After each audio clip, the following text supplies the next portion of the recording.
For those of you just joining us, it's now the second year of Metropolis's largest ever crime wave. The streets are awash in criminal activity, and all residents of the city are urged to stay indoors at all costs. As the MPD tries their best to contain the situation, many have their eyes to the sky, hoping that the city's hero Superman can help restore order to our fine metropolis.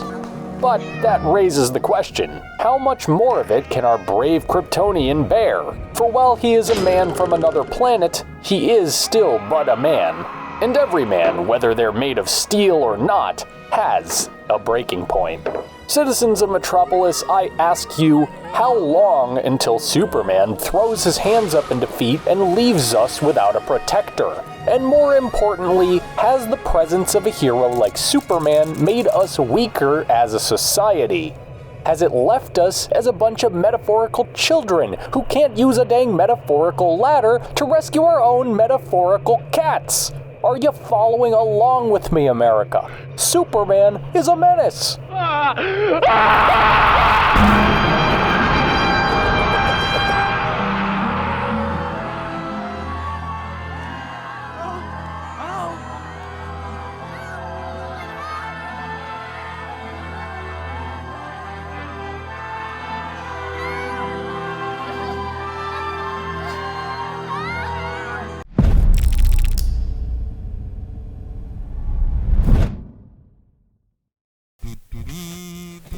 You know, what with the Man of Steel pulling a Man Those Feels and, abandoning us, I figured that it's time for a new hero to step into the limelight and protect everybody in the world. Unfortunately, though, I'm the only one that returned my own call. Released in 1999, Superman is a 3D action-adventure game for the Nintendo 64. Developed by Titus Interactive, the game is an adaptation of the popular superhero comic Superman, and specifically adapts the IP's late 90s cartoon iteration. In it, old Super Duder ventures into the metaverse to save his friends from the nefarious Lex Luthor, who's kidnapped them to, harvest their unencrypted data and blockchain them into infinity. Upon its release, the game received absolutely dismal reviews and would ascend to infamy as many began to label it as being one of the worst games of all time. Due to being rushed through development and, frankly, biting off a bit more than it could chew, there's no denying that Superman 64 is a buggy, tedious, and lackluster game, and that it deserves the vast majority of negative coverage that it's gotten over the years. And there's also no denying that it effectively napalmed the character's reputation in video games, much like the stink that 1987's Superman 4: The Quest for Peace brought to Christopher Reeve's iconic run as the Man of Steel in movies. And yet, I've always had a bit of a soft spot for this game. Kill him! Kill him! Kill him! Kill him! Kill him! You're not even gonna let me explain myself, are you? While I completely agree that Superman 64, as it's come to be known, is bad, I actually have a fairly strong sense of nostalgia for the game in spite of that. Having been given the game when I was only 5 or 6, it didn't really matter to me that the game had so many problems, nor did it matter that I couldn't get past the first level of the game itself. I just kinda played it from time to time and explored Metropolis in the practice mode. Now, was that the best way to spend my time on a game that my parents probably bought at full or at least close to full price? Probably not, but I genuinely have relatively fond memories of goofing off in it. And years later, I would even pull the game out from time to time whenever friends would come over, see it on my shelf, and ask if it was really the Superman 64 game that they've heard so much about on the internet. What I'm trying to get at is that despite Superman 64's reputation online, which I feel the need to stress is very well deserved by the way, I've always considered it a bit of a guilty pleasure game for me. And yeah, I won't pretend that a decent amount of it is for all the wrong reasons and that there is a modicum of irony in my affection for the game, but simply put, I think Superman 64 is actually pretty fun. And I figure that I'm not the only one out there that does too, for that matter. There are dozens of us. Dozens! And I realize saying this may make a couple of you guys watching it think that I'm just some contrarian hipster chat or whatever, but I genuinely like this game. Now, would I go as far as to say that I'd rather play this game over many of the other ones in my collection? No, nor would I go as far as to even begin to suggest that Superman 64 is traditionally good. I'm just saying that there may be a couple of qualities to admire about the game that I'd like to talk about. Anyway, because the discourse surrounding this game has always been so negative, and because I've always been an enjoyer of all things garbage, I thought it'd be fun to try and review Superman 64 from as positive a perspective as possible. That's not to say that I'm gonna pull my punches with this game or anything though. I'm just gonna try to give it as fair a shot as I can while also trying to explore and better understand its flaws. After all, that's one of the best reasons to play a bad game, you know? To better understand what makes it bad so that you can appreciate the good games even more.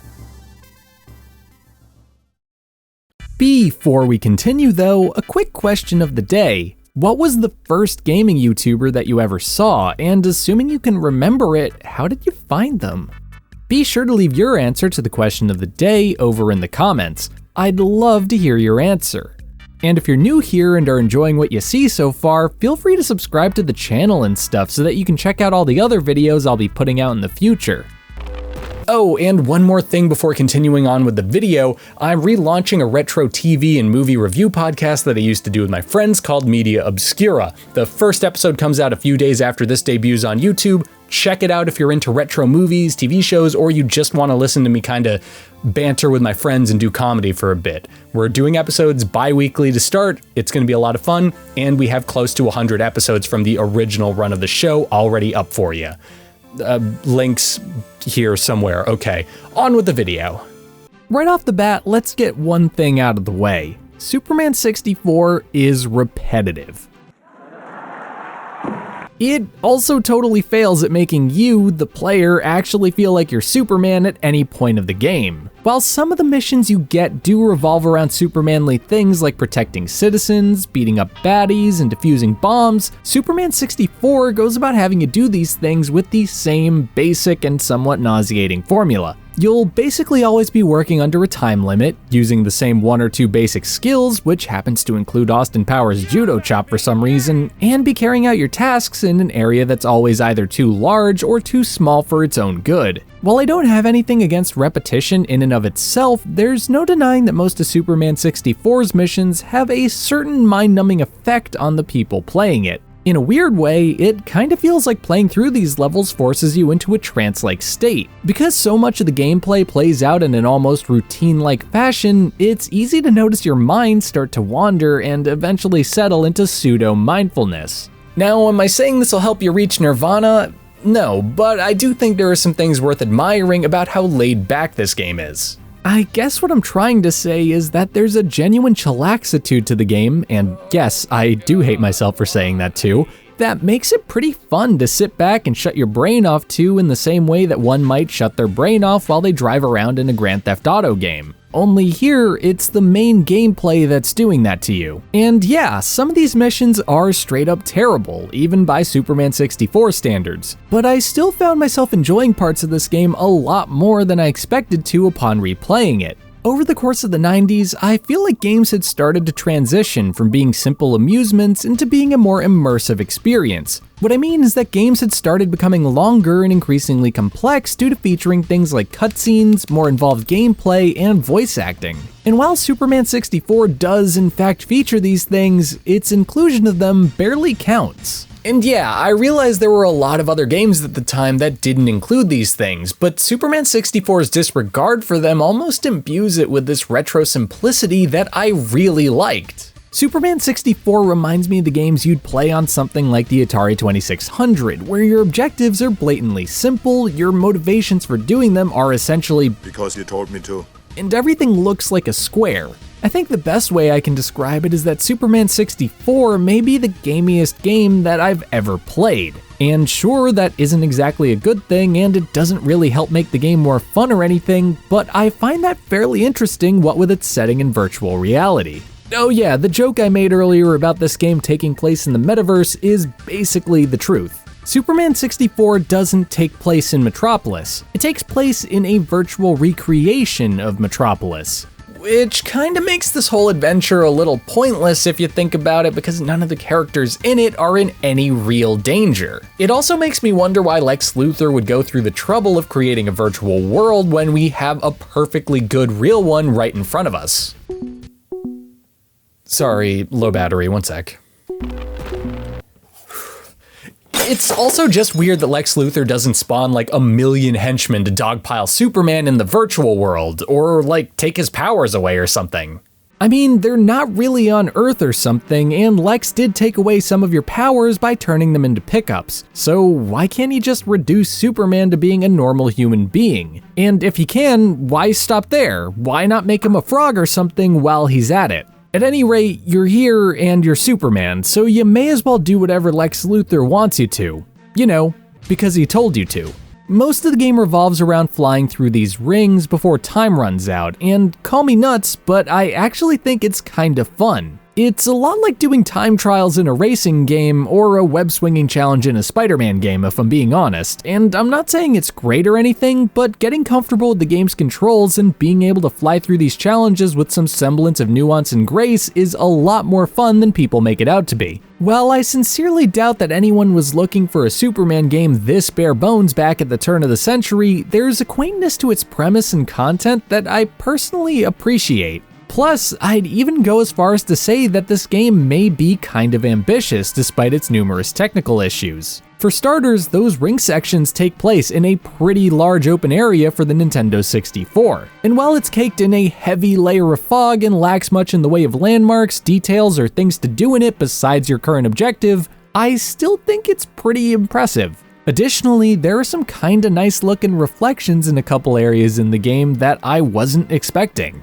However, as I'm sure at least a few of my more vocal viewers have already at least considered reminding me in the comments, Superman is still a bad game, and a little ambition is far from enough to save it. And yeah, I mean, they're totally right, because wow, Superman has problems. For starters, it's so buggy. Like, clip through the ground and softlock the game buggy. Like, wonder how Warner Brothers could ever let a product this unfinished make it onto store shelves buggy. Like, and because I need a third thing, get stuck in a perpetual limbo and spend the rest of eternity in a black ether with only your thoughts as company buggy.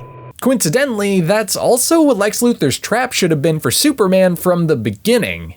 But if I'm being honest, that isn't even half of it when it comes to Superman 64's problems. The game's just clunky. While I like the ring flying sections, the flight controls themselves are way too sensitive. Superman controls like a tank whenever he's on the ground, and crashing into objects when you're in the air makes you look like Arnold Schwarzenegger playing Iron Man.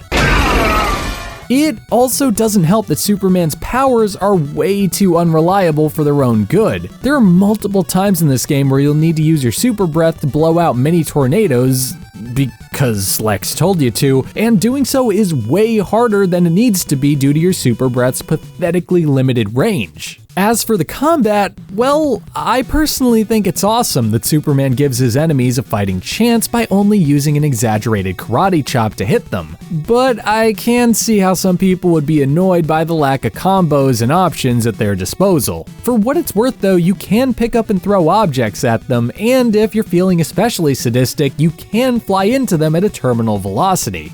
The game's music also is really generic, and Superman 64's visuals are really lacking in terms of detail. Though I will give it some points for doing a decent job at recreating its animated source material's look.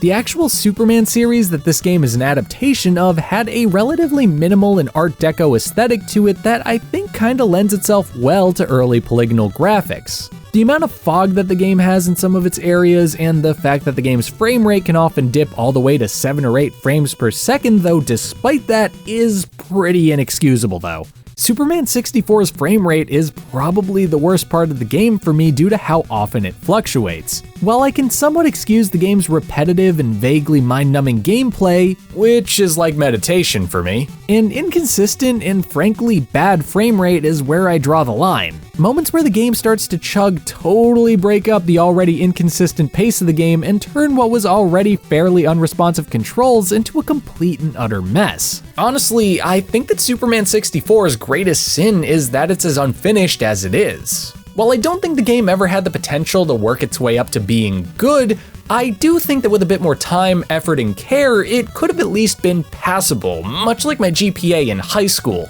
But of course, the powers that be had other plans for it. Also, like my GPA in high school. At the beginning of this review, I mentioned that the game was developed by Titus Interactive, which is a company that doesn't exactly have the best track record when it comes to licensed games. But despite that, I honestly don't think they're entirely to blame for the mishandling of Superman 64. Rather, I think this actually has more to do with Warner Bros. And by proxy Warner Communications, the company that had licensed the property off to them in the first place and has a bit of a reputation for their less than nurturing relationships with creators. Let's put it like this. In the 90s alone, some of Warner Brothers' most notable blunders include their mismanagement of Superman 64, firing Tim Burton for making Batman sequels, even though I do love Batman and Robin for all the wrong reasons, and their epic mishandling of Prince's recording contract. Sorry, I just need a sec.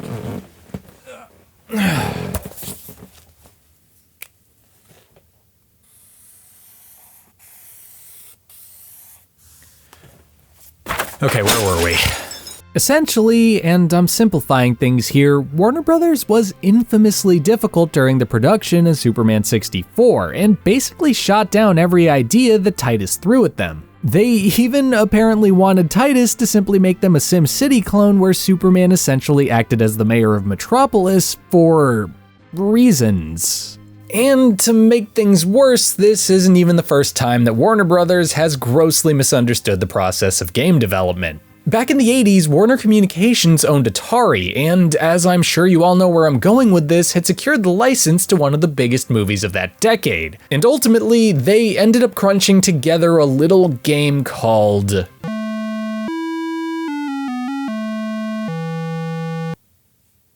oh boy. I think the point I'm trying to make here is that the environment this game was made in was probably as much to blame for the final product as the developers themselves were. And with that in mind, it's kinda hard to point at Superman 64 and fire off a dismissive when you know that seemingly every baffling decision in its design was the result of a bunch of suits that didn't understand that Superman fights crime and doesn't manage a city. Environments matter.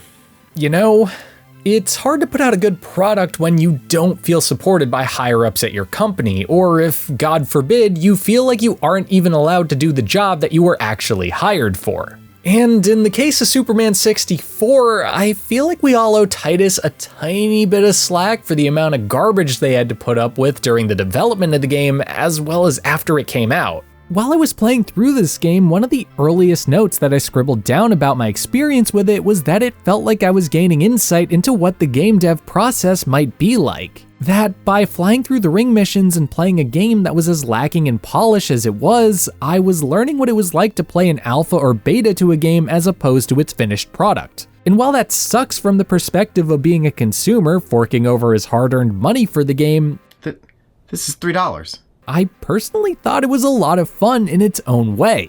And I almost feel like that also applies to making fun of Superman 64 too. Because while I do think that we as a collective society have been a bit too hard on the game over the years, there's also no denying that poking fun at it has almost become codified within modern retro gaming culture. It's just a part of the fun of it, even if I do think we've gotten a bit carried away with it over the years.